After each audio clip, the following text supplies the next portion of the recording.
where did the name come from? Right, where did the name come from? So, little bit of a spoiler, yeah? I can say that. I'm gonna half answer the question. In the game, the characters' names, most of them anyway, are the names of birds. You'll see. You'll see. A little bit of a spoiler. Some people have picked it up, others have not. This screen here, that was meant to be our tutorial. We don't have any tutorials in the game. We have nothing that explains how to play. That is very much a design decision, yeah, a conscious decision. We wanted to have a very, very smooth onboarding, very immersive start. Now, whether that was successful or not, it's that's up to the player.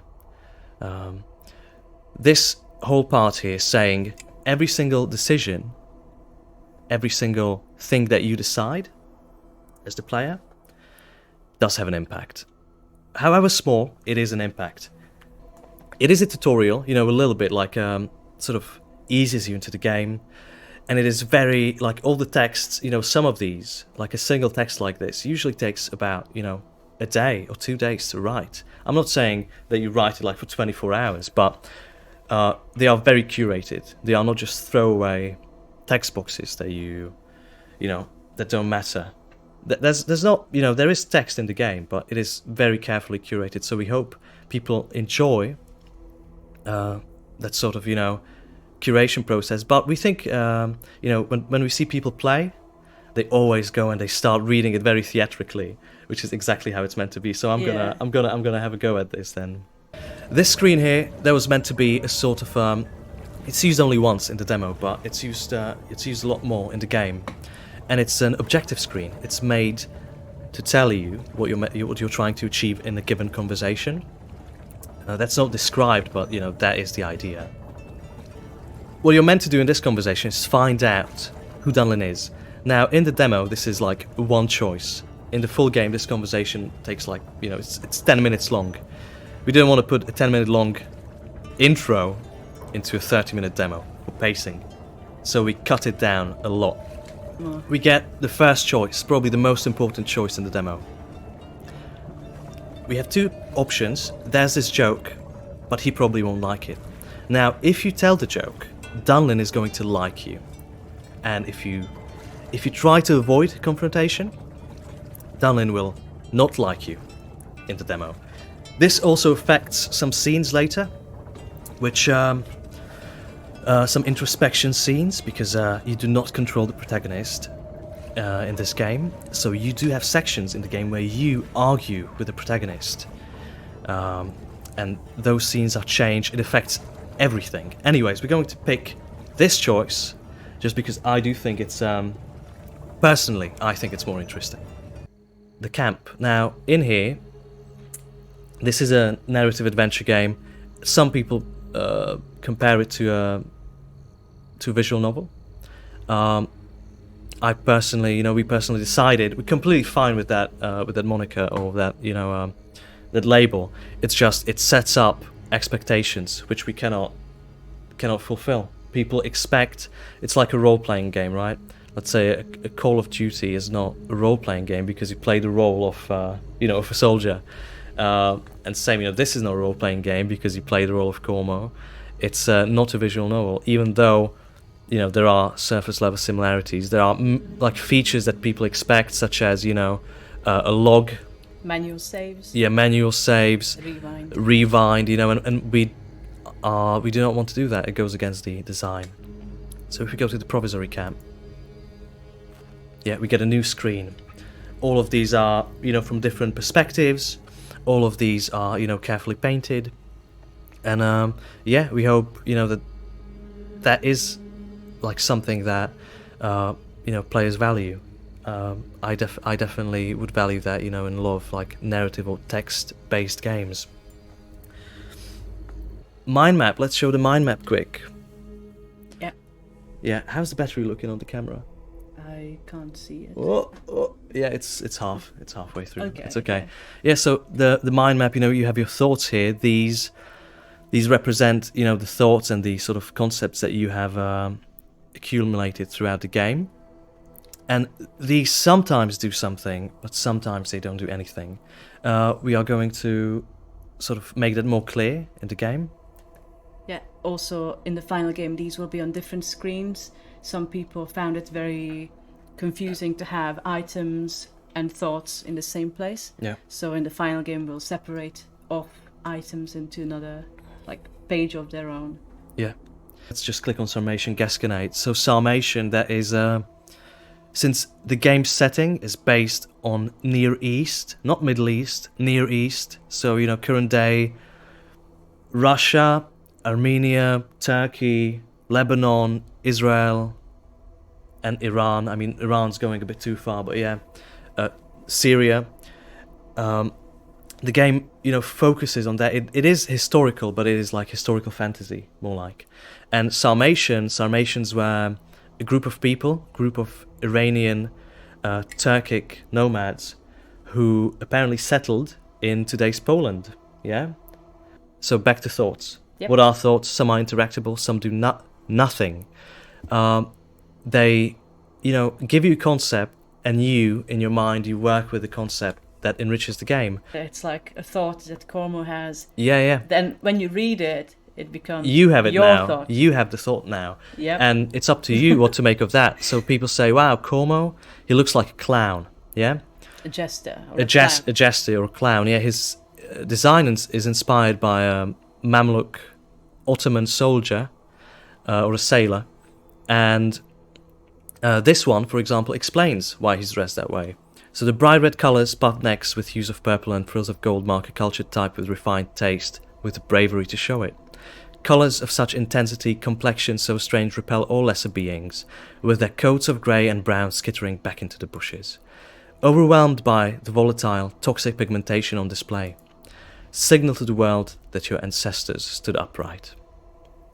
Right, Sarmatian Gasconade. So this perhaps tells us more about Cormo, about his personality and what he values in life, considering that a lot of the game is about family, as you will see. Now, the wildly coloured pavilion, you know, someone said, wow, it looks like a circus, and Cormo looks like a jester. But actually that is like a part of orientalism, which, you know, East and Near East and Middle East, they all look very exotic to us, and so a circus does remind us of an Ottoman tent, of like a or the other way around. That's right. That's right. And you know, same with jesters. You know, the shoes and stuff. It's not true for everything, but it definitely is. Like usually, you know, you've had the jester, you know, be inspired by something you can't find at home. That's how you got people to go into circus. It's meant to be an oddity, and yeah, that's what that's about. There you are. Is this how you go around, trudging around in the mud? Now, what a lot of people What do you mean? don't know. You're not really dressed for the occasion, are you? Yeah, what a lot of people don't know is that these choices do actually affect something. Not only the response. These choices affect Cormo's, your main character's, the character you don't control. They affect his stats, his personality, attributes, yeah? There is in the demo, this is not so overt because it's just a very short demo, we don't want to focus everywhere, but it does matter whether you pick one option or the other, it does matter. Can you elaborate on that? Maybe So for example, in this section, if you have two options, one is can you elaborate on that, and the other is okay. If you pick, and this works in the demo, if you pick the can you elaborate on that, because we know the player has no chance of knowing what Dunlin's talking about. So if you pick the can you explain please, you get plus sincerity.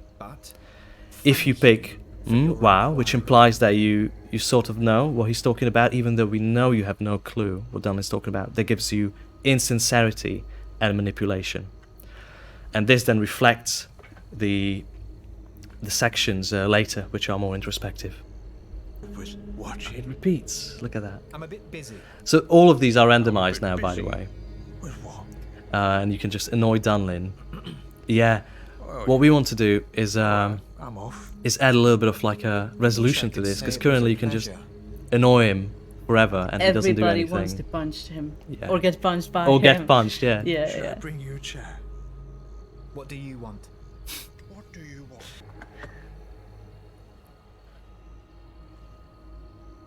Right, so this is a sort of a constellation at the end where you find the path that you've been going through. Here you see these constellations where, again, perfectly programmed and arted. Just don't click because you have. That's right, yeah, selected yeah. These constellations represent the path you went through in the game, but they are not marked in any way. They're not labeled, which we're going to change. We're going to label them. So each node is like it's a point, a choice you make in the conversation. By that logic, you could sort of figure out that this here is a tiny section. So that is the bonfire, right? This is the bonfire. Yeah. This is the shoes. Yeah. Yeah. This is the shoes, the middle section. This here is Dunlin. And this including here, the boat ride. including the boat ride. That's at the start. He likes you or doesn't like you. No, sorry, these two. Yeah, he likes you or doesn't like you. And then Dahlia Maiden. Yeah. Now there's no way to figure out, of course, which one is which, apart from the middle two maybe.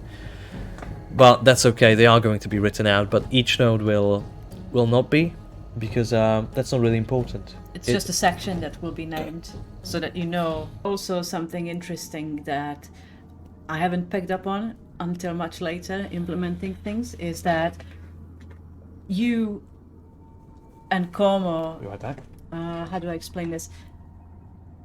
When he says, I think you are pathetic, he's talking to you, who's a part of him, but because he disagrees with what you've done, he addresses you in the second person, sort of to distance you and him. But there are sections in the final game when you are trying to convince him of something, and then you will be using, us. We should do this, we should do that. But when you are disagreeing and trying to distance yourselves apart, you don't address yourself as a team, more like a you and I situation. Another way to actually conceptualize this is sort of like a one-way mirror. That many times, right, people talk to themselves in second person. Yeah. You should have done that. What have you done? What have you done? Especially when something negative happens. When you win, I win. When I fuck up or when I mess up, it's fine. That's swearing. Yeah. So when I mess up, then it's like, oh, you messed up, and that's what's happening. You can see him, but he can't see you, and sort of he's not necessarily talking to you directly, but to himself. But you are on the other side of the mirror.